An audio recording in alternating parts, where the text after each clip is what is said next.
strength hero. So you're gonna have to tell me who's under Wisp. As what I don't see any heroes now. Why? Why? What? Try to reconnect. No, I'm not even gonna try to reconnect. I'm not messing with anything. So I wonder who they're gonna pick here, Cinder. What just happened? Okay. I think it's just bugged. I think they can see the heroes though, else they'd be complaining. Okay, absolutely.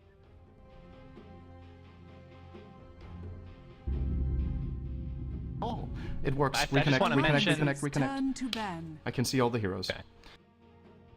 That was a really strange thing.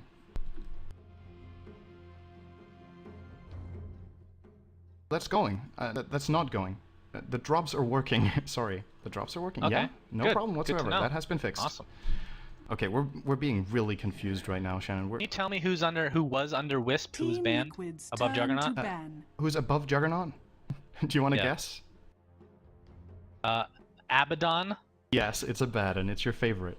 So there's a weird bug with that icon. At least now we can see the draft, so that's good. So let's get into it. The teams didn't go too fast through the bans, so we can actually keep up. Alliance are going to ban out Outworld Devourer as well as the Nyx Assassin against Team Liquid, and Team Liquid banning the IO once again, with a second ban coming up, and then Alliance has the first pick, as they should. So sorry, Synderen. Can you tell me who's under Dazzle? Skywrath Mage.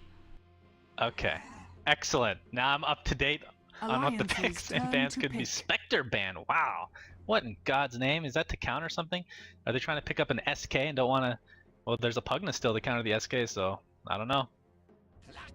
Spectre ban's all about. I was going to expect this as the first pick for Alliance. It's probably the best offlaner in the pool. It's one of Admiral Bulldog's best heroes as well. So they're going to grab the Clockwork first and getting off to a good start in that regard. But I feel like there is an opening in this draft to run a really heavy mid-game lineup for either of the teams. They can't get it at the same time, but whenever I see heroes like Dragon Knight and Pugna together, I just feel like this, if any team gets away with getting this, they could push down towers so quickly and take control of the game. I think Alliance might actually even be setting up for it, because Pugna and Clockwork have so great synergy. Clockwork initiates and starts the fight, and forces the enemy team to react, and if they react into another ward. And then you have Dragon Knight in the front lines as well, pushing towers and dealing damage and burning shit. So it's really great. I think Alliance could totally pick that. We're going to see if Liquid lets them.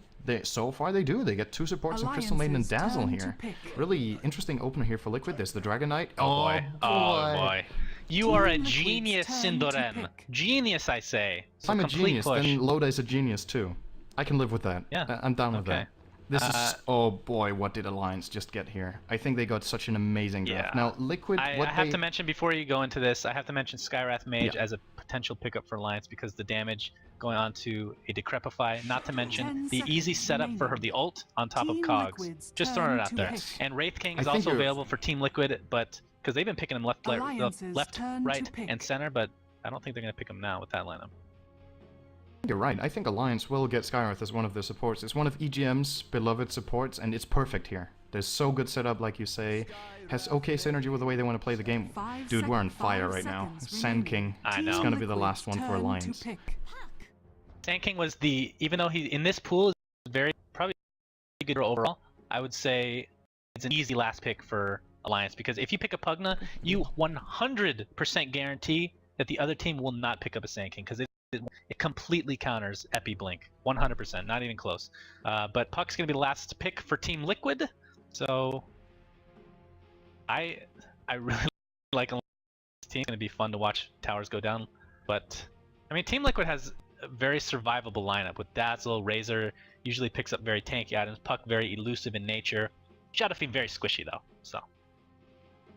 This is just going to be one of those games that we love to watch, where no team is really banking on going super late game. I guess Liquid could, but at the same time they have Shadowfiend and Razor, which I would say wins the late game against the Alliance matchup, especially when you have a Puck who's also a late gamer for the initiation and setup. But both teams, they kind of peak at around the 20 to 30 minute mark when they get really strong, this is going to be a game completely decided by ridiculous team fights, and I just hope we get to see some big plays from both teams here, because the potential is definitely there from the drafts. And let's have a look at how they're going to lane in from the get-go, at least for Alliance. It's actually going to be Ake playing as the Skywrath Mage because they put the Sand King on EGM, who usually plays that one. Loda will be playing as the Pugna. We've got S4 on the Dragon Knight, and no surprise, we've got Bulldog on the Clockwork. So very straightforward from Alliance. Bulldong, by the way. Okay, just making sure. Koivka, it's Bulldog. Gonna be the mid Shadow Fiend, and then top lane looks like gonna be Way2 playing the Crystal Maiden. Razor played by TC, no surprise there. And Fluff on the Dazzle, with the last one being Bulba on the Puck at bottom lane. What do you think about these lane setups with, let's see, it's Razor, Crystal Maiden. Is that the IX mic? No, okay. I thought that was the IX mic set. I don't think it is though. No, it's not. This is the, I think it's the Snowdrop, isn't it? Snowdrop, yeah, Mantle. okay. I think I have that one myself. Yeah, okay.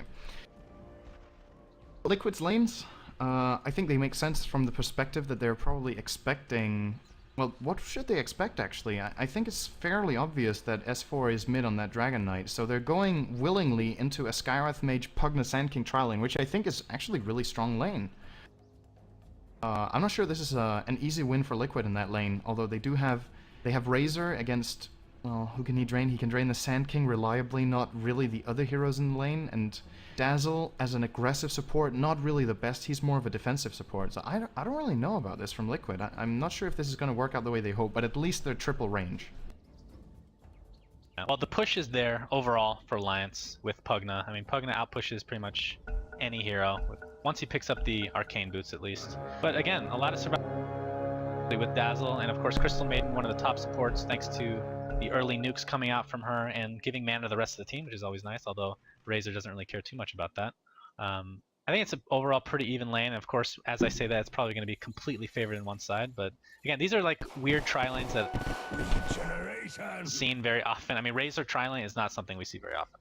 I mean, typically, I was actually expecting him, well, not expecting him, but it could have been a good mid against a Dragon Knight. Yeah, he has to rely completely on Dragon Breath. So is Shadow Fiend. He's also a good laner against Dragon Knight. That's a good thing for Liquid here as far as that goes. They're gonna win the mid lane if they don't make a mistake or get ganked horribly. SF is one of the heroes that beats Dragon Knight, so is Razor, so they had two options. And as far as the bottom lane goes, they're gonna put Bulba as Puck against actually a dual lane so far. Ake is gonna start down here, which to me is a little bit weird, but worth it in the end if they can completely lock down Bulba and maybe have the threat of Ake rotating towards the mid to put some pressure on the Shadow Fiend. Then perhaps it's worth sacrificing a bit of farm on Loda for that, as EGM is going to try to pull himself a little bit of experience. Well, Puck's going to have some trouble against Ake in general. I mean, he can elude a lot of the, like the Arcane Bolt and the Concussive Shot, but once Ancient Seal's leveled, goodbye every spell from Puck, and that is a huge counter to him. As Loda going to take some neutrals, but looks like Liquid's going to get the better of that overall. Mid Ake actually lane. A lot of pressure here. But he's still, it's still a 1v1 going on. I switched over like 10 minutes ago, okay. Well, top lane, looks like Loda's gonna be dove on. Are we gonna have any TP? It's probably a little bit too early. There you see Static, what is that called? Static Blink? Oh, I was so close. Loda though, completely drained. He'll have to completely rely on his nuke, and that's not gonna be the case. Nothing's gonna happen as he goes down immediately. EGM, nice block though. Is this gonna force TC to die?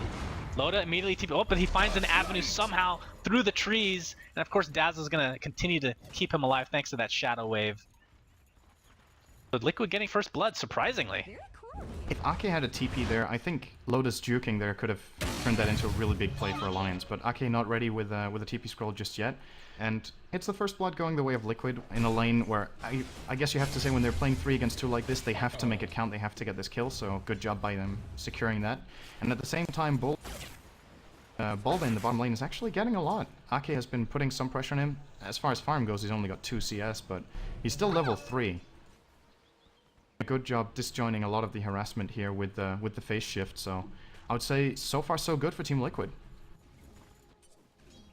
Forced out of lane, only level 2 thanks to that early death, and with a 2v3, it's going to be a lot. I mean, we were assuming it was going to be a tri-lane versus tri-lane, and I think it was maybe a wash overall, but I think you're right. If Skywrath Mage had TP'd in, would have been probably a different story, but as a result, Liquid's going to be taking the advantage in that tri-v2, and isn't really being punished. I mean, He's staying out of lane a bit. He's still getting the experience though overall, so I think he'd be happy with that, at least for the short term. S4 going to be bottling this double damage rune, thanks to... So I'm actually surprised that he was able to push faster than Shadowfiend. He's not going to really miss many creeps here. It's because of the time in the game. Shadowfiend isn't the greatest pusher in the lane until he hits level 5 and level 7, at which point he's just one of the best. He's really quick. DD's going to be used here by S4. He's putting a lot of pressure on Koikva. One more hit and a Flame Breath could do it here. Needs one more attack, eats the tree. Oh, what a play from S4 right here. Nicely done. Beautiful. And I was about to say, he's doing a really good job staying on par on farm with Koikva. Now he even kills him here in the lane, so... This is the opportunity there. Very, very well played by S4. Looks like Bubble was completely forced out of lane, so he has to go all the way back to base. Koikva did pick up his bottle finally. He was trying to ferry it via the courier, but it was that was probably the slowest courier I've ever seen. Although if you have two bottles, I think it stacks too, so maybe that's not the slowest courier we've ever seen. Loda, what did he pick up? Got his boots. Yeah, boots? He got his boots. Okay, so not going too well in that lane for Loda whatsoever. But despite the death from Shadowfiend, he's still getting last hits, so he's gonna be fine, I think. Now contesting a little bit here. He has the Nether Ward placed, so Liquid a little bit hesitant to cast spells here. I still think now with the way the game has developed for a bit, Alliance's investment is actually paying off. Bulba's actually in a lot of trouble here. Aki's almost gonna get him. 17 HP left on Bulba there as he salves up, but they're going on Loda. Well, there's going to be two fights at once. We're going to focus on top of Loda. Almost going to go down. Yes, he does. Actually, we're going to be watching mid.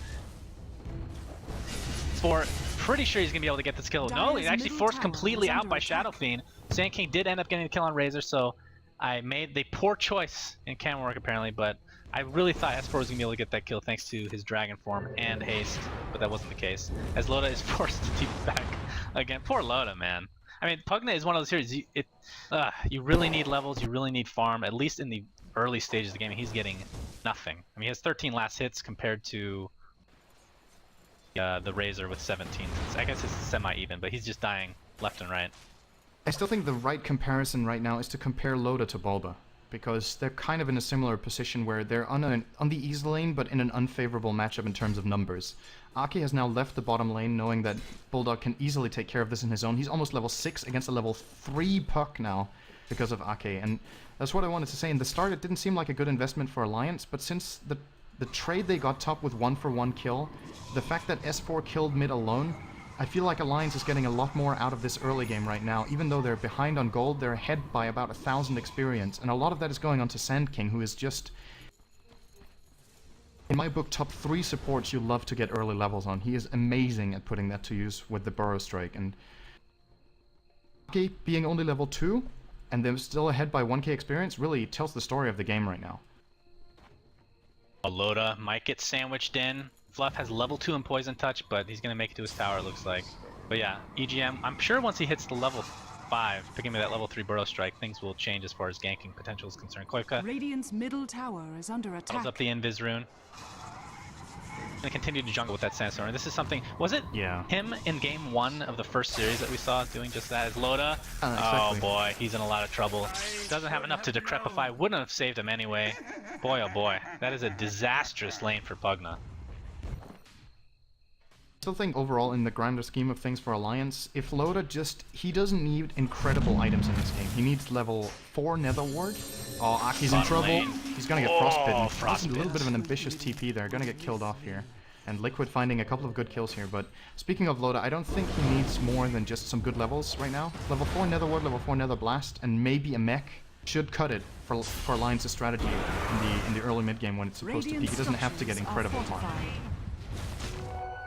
Doing some good job here on the support rotations. Bulldog. Oh, he wanted to go for that so bad, but the Invis rune there. Keeping Koikva safe for now. Koikva, Invis with way 2's support. And this tower's going to go down one way or another, and it looks like Alliance will get the last. I mean, you can't really deny against the Pugna Blast, Nether Blast anyway. No. And I guess he's kind of resigned to doing this, just roaming and pushing down the towers because he's not... I mean, he's getting some levels, but he's still dying a lot in that top lane. That's really just a death trap. I don't think he can really go there. Almost getting the courier here. It's one more hit. It's not going to get it. But that was Loda making a comeback Dire's right there. top Good tower rotation is from under him, attack. deciding not to go top again, but Dire's going mid, structures securing are the tower, fortified. getting the last hit, and now he's suddenly on about 1,000 gold after having that terrible start. He has boots, 1,000 gold. Be okay with that if I were him right now, considering the situation he's been put in this game. It's very true. TC trying to apply some pressure to this top tower. Dragon form complete for S4. Looks like Clockwork picked up double damage, but he's nowhere close to. Well, I guess he could get mid, but probably not going to do so. Just looking forward to seeing some ganking potential from him, from Sand King, who is level 6 now, actually. Puck.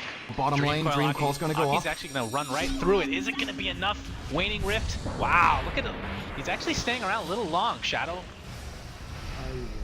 What is that called? Poison Touch. Surprisingly, enough damage. He's going to keep off alive. Oh my god, oh my god, oh my god, oh my god. Okay. He was starting to run away from the tower for some reason. Dire's bottom tower That would have been really is under bad. attack. As Alliance is just doing what they were get built to another do. They're game. going to be pushing down this tier 1 top. And now this time I think Liquid won't let them do it. Okay, aggressive play here from EGM, but there comes the hook shot. Cogs, that is a double Cogs. EGM not able to get off his ulti in time, and a double kill for TC. Mostly because of the Crystal Maiden ult, dealing tons and tons of damage. That freezing and they field don't even was get the tier 1 out of incredible. this. I think Bulldog got really unlucky there. I think he didn't get a single battery assault proc on the Crystal Maiden who was channeling there inside the cogs, but there were a couple of other targets, so it's possible, of course, that to just get unlucky a few times in a row and then the freezing field has already done its job. And Liquid suddenly up 7-2, getting a lot of good kills, and now they're just snowballing on farm. Koikva in the mid lane on Shadowfiend has gone for Hand of Midas and has 70 CS at 10 minutes because of the laning. So all of this, I was about to say, like, 2 minutes ago, I was like, this game is shaping up to what I was hoping it would be. It's going to be really even down to these team fights. And then Liquid just found 4 or 5 good kills and just got a lot of gold on the back of it. And this is shaping up to be a really one-sided affair now, unless Alliance get one good team fight very soon. Well, I mean, they still have the potential to push down towers and gain some gold advantage that way, but you're right, it is definitely favoring Liquid at this point. Continuing to trend in their favor. Bulldong. I hope he actually changes his name to that, because that is amazing. Gonna get a little bit of harassment from Bulba, putting out the zoning cogs, and that will break that up, it looks like. But S4, going for the Invis rune.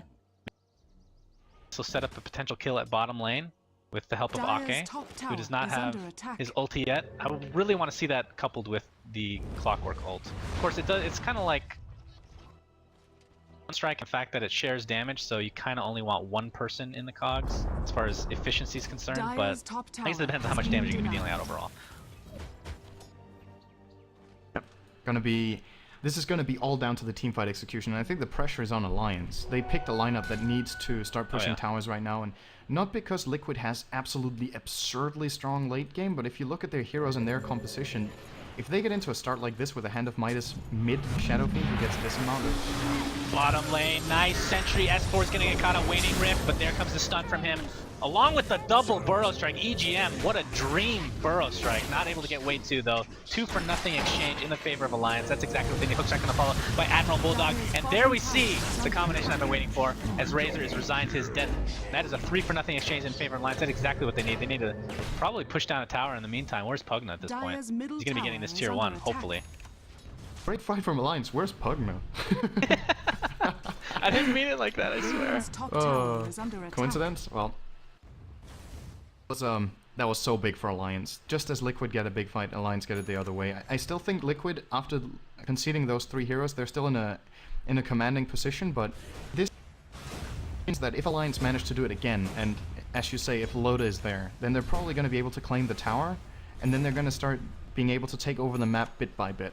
When Shadowfiend goes for Midas like this, it's a non-value item right now. It's going to pay itself back in time, but I feel like Koikva going for Midas against this Alliance lineup is really greedy when you think about it, because he doesn't want to be weak when Alliance tries to push these towers, but for now it's worked out for him because Liquid just played such a good early game with their rotating supports that he can afford it. But this end up backfiring really hard if Alliance hit another good fight within the next few minutes. Then Koikva, what can he contribute? He doesn't have anything yet. He's kind of dependent on his team to make the moves so far. It's definitely a risk, and I'm not sure if it was warranted, but he did it anyway. I mean, he is 2 levels higher than everyone in the game, so he has that going for him. And of course, the Midas is just going to contribute towards that factor, going to snowball that. But you're right, he needs a BKB badly. I'm not sure if he does Bulldog. that first or not. Mid lane, Boba, getting Dragon Tail. Is this gonna be enough damage? Yes, indeed it is. The Alliance. EGM has that Blink Dagger out of nowhere. I know he's been jungling with Sandstorm. I saw him getting level 7. That's a 12-minute Blink Dagger still on a support Sand King. Wow. Typical EGM. Just finds the farm in seemingly out of nowhere. TC. Oh, missed hook shot from Admiral Bulldog, but he's still down here. Are they gonna be able to get the cogs or battery assault? No! Is under attack. Still late on the cogs, but they're gonna be happy with the tier 1 at the very least. Yeah. Dragon Knight somehow catching up in levels all of a sudden with the Shadow Fiend. Bottom tower has It's weird to say catching up because he solo killed the Shadow Fiend in the start. That's just, you know, then That's true. After you solo kill your mid lane opponent, you've pretty much just won the lane and you should be snowballing. But Koikva found so much farm, went for the Midas, and because of that, of course, he has the golden experience advantage right now, combined with the fact that he has 110 CS at 13 minutes, which is pretty much almost as good as it gets, especially considering he died once, so this is very I should keep impressive. one thing in mind here, and it's not like this is a bad pickup, but I just have to note that getting a BKB this early, as we might have a gank attempt on S4, who is in a lot of trouble. Gonna take a Frostbite with the Nova first, actually. Poison Touch to follow. Doesn't pop anything. He knows he's dead. But what I want to talk about, getting a BKB this early, the later the game goes, the faster that is going to lose its effect. I mean, it's going to end up being a 4-second BKB before you know it, especially with alliances in general just being so aggressive. So just look out for that. Picking up the early BKB, I don't know. I mean, it's a good choice. I'm not saying it's like a bad choice. It's just... I still think it's the choice, to be honest. I know it's all deny by Loda. It seems like every series in this tournament so far, we get an epic deny every game. Like 1 against 3 or 1 against 4. I think we've had it in every series, and Loda making the big play there. I would say BKB is still the choice. When you look at Alliance's lineup, there's no denying it. You bypass the Nether Ward, you bypass everything about pretty much every hero on Alliance is actually terrible. Team is Magic Immunity, so... This is the choice to make for Koikva, but you're right, when you get it early and you start taking the fights, it of course loses efficiency over time, but I don't think Koikva is going to care about that. If he gets 2 or 3 kills every time he uses it, then he could just buy a new one if he's worried about the duration later on. That's going to be a huge thing to keep in mind as well, so... It's really going to pay off here. Loda going to be going for a Necro Book. Guess we shouldn't be surprised with that, considering the name of the game is Push for Alliance. Despite not having as many towers as I think they would want to. Pugna though. Oh, Loda's in trouble. Yeah. What? Okay, what? Fluff's just gonna TP out right in his face. And Shadow Fiend as well. They saw the hasted Dragon Knight. Okay, that's good. Yeah, they have a ward good there call, and they though. immediately get out. Good call. I didn't see the Dragon Knight coming, so I was like, that was the weirdest initiate I've ever seen. Hey, Loda.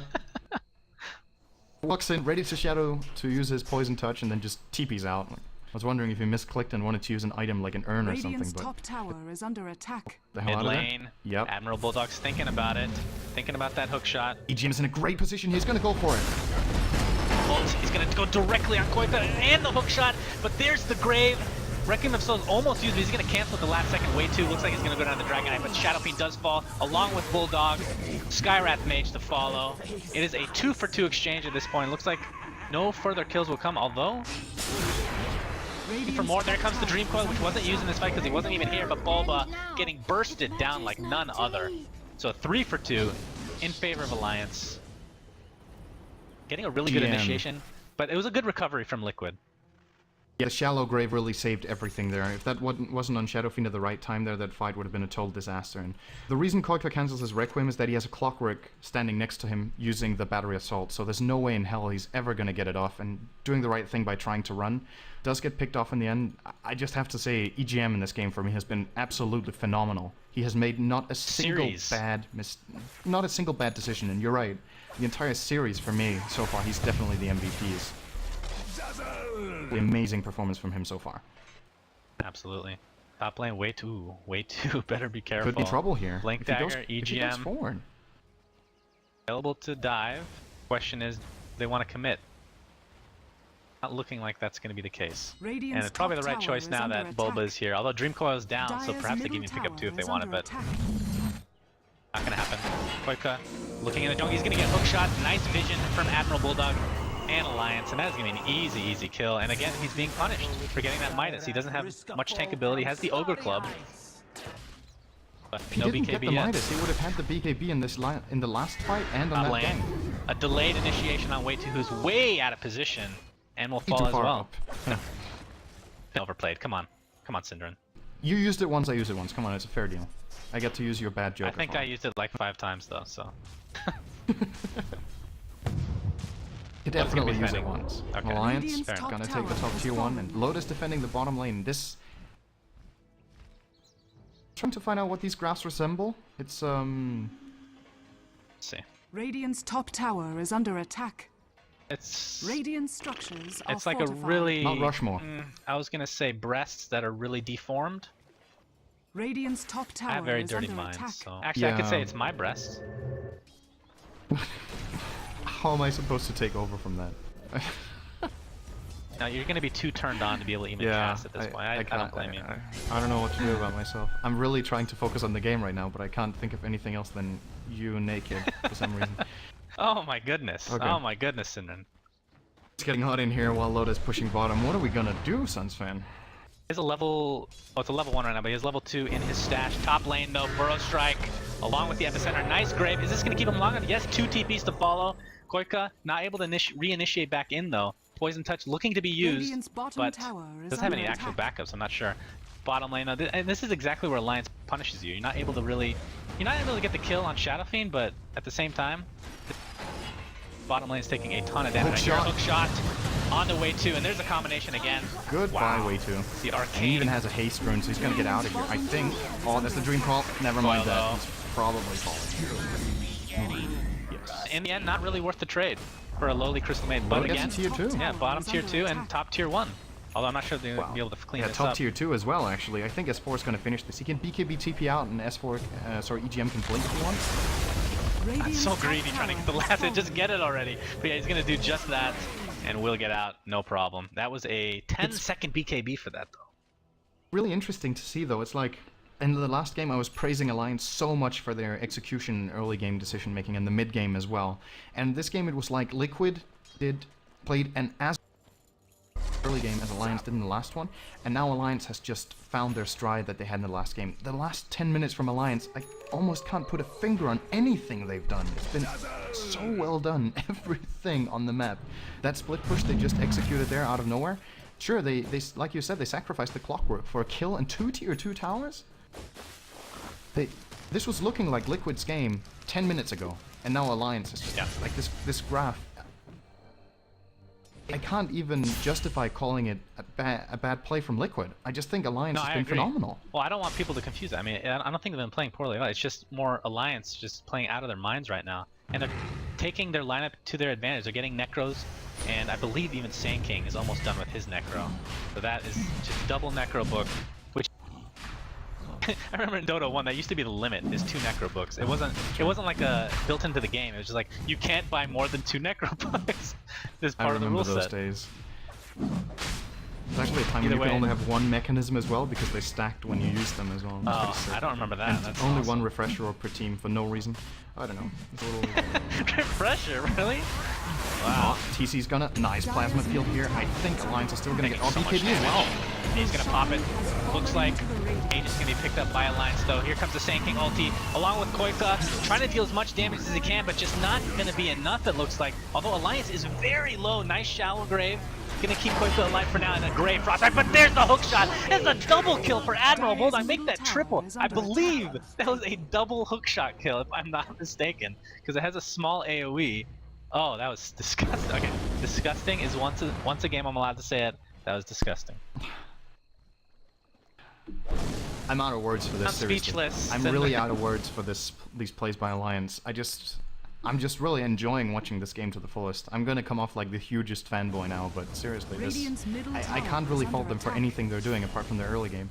The only thing I really want to come back to for Team Liquid that they've made as a crucial mistake is still that BKB getting picked up so late by Koikva. I think the Midas here Radiant's middle has cost tower them, but it's has hard to fallen. say whether or not having the BKB earlier would have made a significant difference, but I think Alliance has just seized the opportunity they got, and they've just made so much out of it. Getting the Roshan there as well. That wasn't a bad initiation from Liquid either. They got a very nice decision from TC to move in like he did when he did. Koikva got a full Requiem off, and it still wasn't enough. What can they hope for at this point? Alliance are racking up these huge items. Loda, who was completely sacked, now has a 20-minute Necro 3. at the graphs right now. Yeah, When we were it's- talking originally, it was downward sloping, but this is a cliff, you know? This is just plummeting. It's actually the fiscal cliff right there. Yeah. That is the Yeah. US economy right there, in a nutshell. Economy. This graph is illustrating Obamacare. Oh, beast. Oh, boy. Dare you, by the way. How dare you? Dire But structures oh, are I fortification really used. shouldn't. We love healthcare. Tier 1. Everybody has this is universal. Here we go, Bulldog. Admiral Bulldog. Another initiation. Way 2's gonna live. Shallow Grave was used on Crystal Maiden though. Is that gonna be a mistake? Dream Core to follow. TC is dead. Popping the BKB. Is he dead? Maybe. Maybe he actually getting out of lives. this I line? have absolutely no idea. Hook shot though. It's gonna hit left. They really The want to kill rocket again? TC though. Rocket. But that's gonna be enough damage though. Rocket. Not gonna hit. Somehow he got out. I thought it was gonna be a big mistake on the grave, but turns out to be fine. His dad was the only casualty. EGM really just wanting to stun the crap out of Puck for some reason. Radiant's Hates that middle wench. tower is under attack. Bossy Jim. Right there. While this is happening, just keep in mind, Shadow Fiend not feeling comfortable enough to be in team fights apparently. Radiant's Pushing this structures bottom are lane. fortified. GM's gonna initiate again. Way 2. Oh, Way 2 is gonna go down to the drain from Loda, and Bulba will follow suit. The Ancient Seal silence is just way too much for him to handle. Shadow Fiend is here though. Wasn't able to take down that tier 1 tower. But you're right. I mean, the BKB, like I was obviously talking about if this went into late game, the effects that the BKB Hey, okay. buying it early would have, but get it early enough in this particular game. I mean, if he hadn't gotten the Midas, what would he have gotten after the BKB that would help him team fight right now? And I'm not sure where to go for Liquid for what's Bulldog doing. He's showing he's I'm throwing these looking at hook shots Fluff. for no reason. Fluff is like But doing a chant dance here. He stopped. He got shot. I'm gonna start using that Obamacare term better than I did just then, because that should be when it's completely even, right? That's when the graphs aren't changing. That's when it's in zero. The Obamacare graph. I don't know. I'm trying to make a point out of it because that was a stupid comment and I can't find any reasoning. It made more sense when you said it originally, to be honest. But of course, It did. it'll. The problem is I was insulting my own ideology because I think it's a great idea. So, kind of came across the Well, wrong I way. think- Let's talk about politics the rest of the match. How about Yeah, that? we should totally do that. So what do you Dyer's think about middle tower is Alliance's tier 1 idea mid. of applying mass labor through the use of Necronomicons as their conscripts of battle? They enjoy slave labor, really. I mean, Yeah, they're not even I mean, paying what the they're doing. Loda Necronomicons. is the slave in this scenario because he's been dying. Oh, Bulldog, fight. he's gonna find a hit here, directly in on way Like 2. Ancient- oh he's actually my gonna abandon goodness. him. Dyer's Look at middle this tower damage. is Oh, under nice, attack. nice grave at the last second, but force that from Aki. Very nice. Gonna keep alive, and Aki will probably. Oh my God! Double kill for Loda. Oh, that ward. That ward is so sick. As Crystal Maiden apparently Disgusting. dies. I didn't say it. I did not say it. You wanted I to. did. I guess that's something we haven't really mentioned. I mean, the ward obviously is probably the biggest teamfight contributor for Pugna.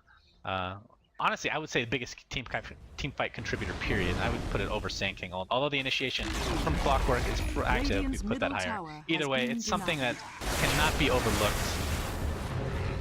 He still has an Aegis, so this Rax in all likelihood will be going down. Nether Blast coming up. In fact, he has an Aghanim Scepter almost finished at base. Just gonna be harassing down. Watch for the blast to continue to come out. There comes the initiation from EGM. Grave on Koivka, gonna keep him alive for now, but are the cogs gonna come out to ensure the kill? It looks like that might be the case. Koivka is still alive, but will finally pop. Loda, who finally used the Aegis. They're gonna clean up this Rax, but is it gonna cost Loda his life? Take some damage. Oh, Necro. Gonna try to stay alive, but it's really gonna prevent the inevitable. Oh my God, Bulldog just going balls deep on S4. Look at the damage from Alliance. Lord, woman. Said disgusting game, but I didn't say it. Oh my God, I missed it. And Oh my another hook God. shot. Bulldog has been the on Aghanim point as well, Scepter. not gonna lie. He's landed some amazing hook shots in this Absolutely. game so far. But he can only play 2 heroes. Come on. Oh, really? I think Yeah. he can play a lot of heroes. What heroes has he played so far in this tournament? I think he's played I like was being 5 I or was being 6. facetious. God. No, you Okay. were. But people are gonna think you're just Okay, being then- an ass. Oh no. It's actually kind of true as well some of the time, but it's Yeah. okay. We get Everybody along. thinks I'm such a jerk. I'm such a sweetheart though, you know? Yeah. Cutie. Well, It's major yeah, lead major fight there. ahead Even though right they now. lose load in the end, they got what they came for. It's spiraling out of control. There's no other way to put it. This slope is just continuing down, down, down for Alliance here, and This is the Great Depression graph that I'm looking really, at.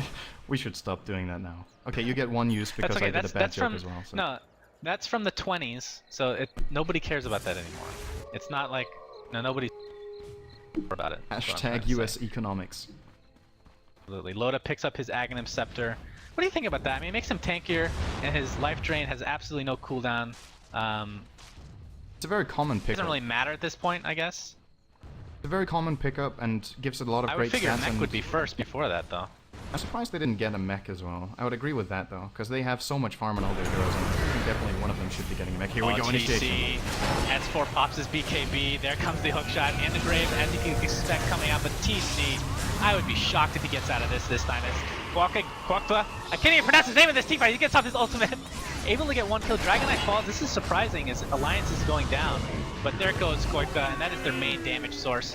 So Liquid might have to back out here. Razor, how much damage did he steal? Not much damage to speak of, as Loda almost able to get the kill thanks to his ultimate, but gets silenced at the last second. Can't get that off that one either. So a 3-for-2 exchange. Very well played by TC in this. I was surprised he even chose to use the BKB. He had like 100 health, got saved by the Can't shallow believe he grave. lived. He used the BKB, he used his wand, and realized that he could simply just run out of it. He stayed alive the whole fight, he dealt so much damage, and he had nothing to fight with, basically, apart from his abilities. So very well done here by TC. I think the Requiem from Koiko was amazing as well. And surprisingly enough, Liquid are staying Koika. Radiant's bottom alive tower here. is under attack. Why do I have trouble with that name in teamfights? Koika. Koikva. Koifka? No. There's an F? Koikva. Koi. I'm just gonna call him Shadow Fiend. Alright, you're gonna need some coaching on that. Hey, at least I can almost say Chavost. That's good. That makes it even worse that you can't say something as simple as Koika does. Well, I could say it before this game, but apparently I've had a stroke after all this politics talk, so I can just blame it on you. Just a round blanketing statement there. Yeah, it's Oh, Razor, I didn't even realize had the Aghanim Scepter, but they're not really trying to push. If he can get a refresher, then this would be awesome to watch. Absolutely awesome. We didn't even mention, with that, plus the Shadow Fiend aura and Dazzle ultimate, that is a lot of minus armor. I don't know how we didn't mention that one time, but it's too bad they're not on Dire, because True. they could Yeah, actually how have did the we overlook the opportunity. minus armor? They could have the opportunity to come back here if get Roche, and they were Dire. But unfortunately, it looks like Alliance is going to do just that. This one is going to be absolutely impossible. If Liquid go and try to contest this, they're going to lose the game, I think. They can't get in here. The fight in the jungle was so good for them because Alliance initiated onto Liquid, and they were in a very good position for them to get off their abilities correctly in this clutch area with Shadowfiend getting in. And, of course, with TC getting the Shallow Grave like he needs. But if they try to go into the Roche pit, they're going to get completely initiated on outside the pit. And actually, speaking of which... I don't know if they can get him. Oh, the Burrow Strike to My follow. goodness. Great initiation Hold and the on. Ancient Seal to secure the kill. Wow, that layering of stuns and silences was perfect. Absolutely perfect. Bulldog Synderen is is hitting these completely hooks. dumbfounded. Dumbfounded. It's really hitting them left, right, and center. He's missed very few of them, and they were irrelevant. It's incredible what he's pulling off so far. And I guess when we say so far, it's basically all likelihood approaching what could be the end of the game right now, as Alliance are going to try to push the base. They do have a Necronomicon 3 on cooldown for Loda, unfortunately for them, so can't really go for it right now with that, but still, Wow. he has the TC popped Aegis. his ult so early. S4 in Dragon form, perhaps probably going to pop his BKB here. TC stealing as much damage as possible, stealing a decent amount. Finally, S4 pops the BKB. Of course, that doesn't stop Static Link in that case. Loda, oh my god, almost solos Crystal Maiden with just his ultimate. Speaking of ultimates, Epicenter, nice! Grave is going to keep Bulba alive for now. Shadow Fiend ult coming out. Nobody dead for Alliance yet. Make that one in Skywrath Man. Another amazing hookshot and cog combination for Bulldog, as he has been the MVP in these fights for sure. Alliance really low, but only one alive for Liquid. So this, in all likelihood, is a dead Tier 3 tower, if not GG, perhaps. If there's no buyback here, yeah, GG. And then the GG's come out for TC. I think this game is, this game is completely over. The chance of coming back here is almost nil, so Alliance really... Victory. it's been the same alliance we saw against Fnatic, I feel. First game is a little bit shaky, and then game 2 and 3, they're just playing out of their minds. And once again, I want to say, apart from that decision we talked about with Shadowfiend's BKB, I still feel like you saw in every one of those fights, Liquid, they get up these very clear shallow graves from Fluff. They got an amazing freezing field in the early game. Razor's doing a great job in these fights. Puck is getting his spells off the way he can. Is really hard against Pugna, mind you, and Skywrath. Playing Puck in this game is very difficult.